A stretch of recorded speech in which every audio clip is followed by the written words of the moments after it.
When you zoom out and look at Aubrey Marcus's life and your use with plant medicine to facilitate depth of connection with self and other, how do you see your journey with psychedelics and how it's an incredible tool of medicine and an ally on your own path of awakening? It's almost hard to imagine Aubrey Marcus without it. It's like these plant medicine experiences have shaped and formed who I am to such a great degree.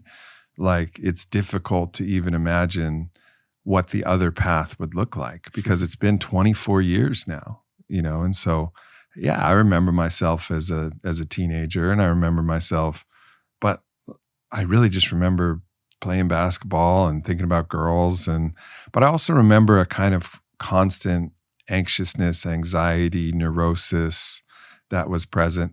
I remember I met another Jewish brother, and I didn't know he was Jewish until it was Friday. It was Friday evening, and he goes, Shabbat Shalom. And I'm like, oh, all right, And I was like, yeah, I said Shabbat Shalom back. And then we expressed, like, I'm 87% Ashkenazi Jew. And he looks at me and he goes, you're not nearly as neurotic as a pure blood should be. And I was like, that's an interesting way to compliment. I was like, oh, that's an interesting way to put it.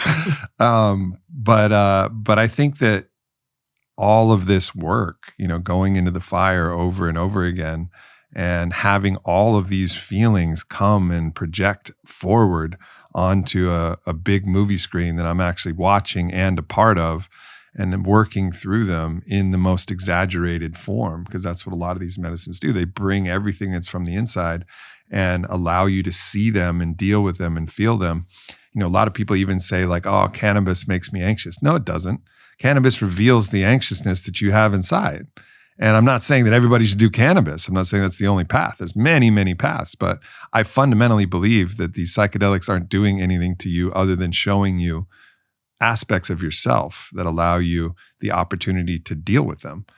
So who I am is really inextricable from the plant medicine path. And that's just been my path. There's many stories that many people have with breath work or meditation. I know how deeply meditation has impacted your life. We just spent a beautiful dinner with Lucas Mack and Hella Wesson, and breath work has been their path, for the most part. And so there's many, many, many, many different paths. There's some people who've found it in nature, who just spend their time, on walking in nature and camping by themselves and communing with spirit that way. So I don't want to say that my path is the path for everybody, but it's been the path for me. And I don't know who I would be without it. An impossible amount of gratitude to not only to the plant medicines themselves and the psychedelics themselves, but the great teachers that I've got a chance to work with over the years. There's this Alan Watts quote that I want to read and riff on a little bit. He said that psychedelic experience is only a glimpse of genuine mystical insight, but a glimpse which can be matured and deepened by the various ways of meditation in which drugs are no longer necessary or useful. When you get the message, hang up the phone. For psychedelic drugs are simply instruments like microscopes, telescopes, and telephones. The biologist does not sit with the eye permanently glued to the microscope. He goes away and works on what he has seen. So my question is, do you feel that a lot of individuals in the plant medicine circles can masquerade hedonism as spirituality? I think that's certainly possible. I mean, there's lots of traps on the plant medicine path, right? There's lots of traps. But the proof is in the pudding, right? Like, the proof is in how do you live? Like, how do people feel when they're around you? What's the energy that comes across when you enter into a room? Is there more love? Is there more laughter? Is there a field of peace, of shalom, if you will, that accompanies you?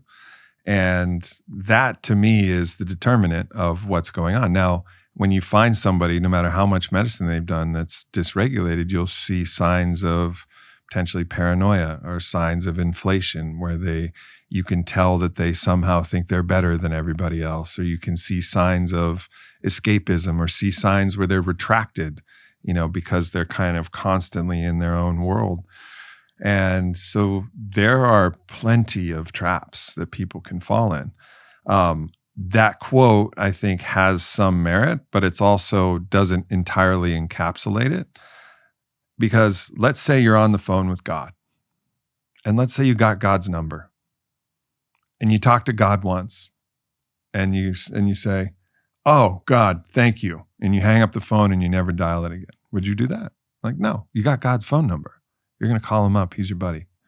And I'm not saying that I'm talking to God every time I'm going there and whatever that means, but your access to spirit is like a connection that you can make, that you can call and like, hey, yeah, like I'm going to get on the phone. I'm going to talk to spirit. I'm going to see what spirit has to say. The situation and the landscape is changing. Like, let me see what spirit has to say.